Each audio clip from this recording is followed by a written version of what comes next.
Hello बच्चों, आइए इस प्रश्न को देखते हैं। श्वसन एक ऊर्जा उत्पादन प्रक्रिया है, परंतु एटीपी का उपयोग इस प्रक्रिया के कुछ पदों में होता है।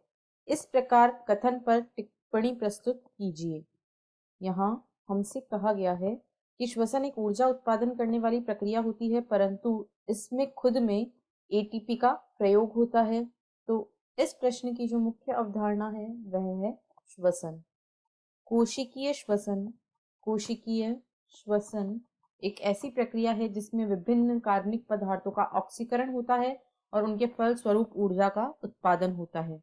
यह एक ऊर्जा उत्पन्न करने वाली प्रक्रिया है। यह एक ऊर्जा उत्पन्न करने वाली प्रक्रिया है, परंतु परंतु इसके कुछ चरणों में परंतु इसके कुछ चरणों में एटीपी का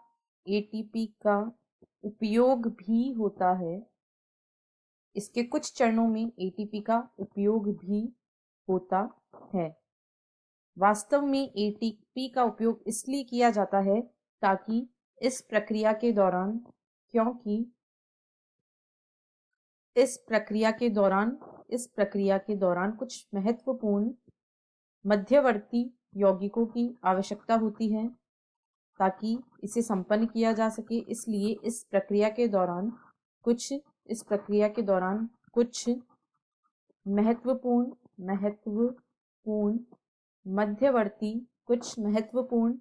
मध्यवर्ती यौगिक या उत्पाद बन सके। श्वसन के दौरान 2 बार एटीपी का प्रयोग होता है।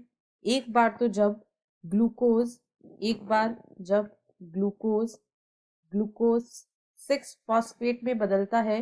ग्लाइकोलाइसिस की प्रक्रिया के दौरान जब ग्लूकोज 6 फॉस्फेट में बदलता है, यह ग्लाइकोलाइसिस की प्रक्रिया का प्रथम चरण होता है। यहाँ पर एक एटीपी का निर्माण होता है और उसके बाद एक और चरण में एटीपी का उपयोग होता है जब फ्रक्टोज 6 फॉस्फेट को फ्रक्टोज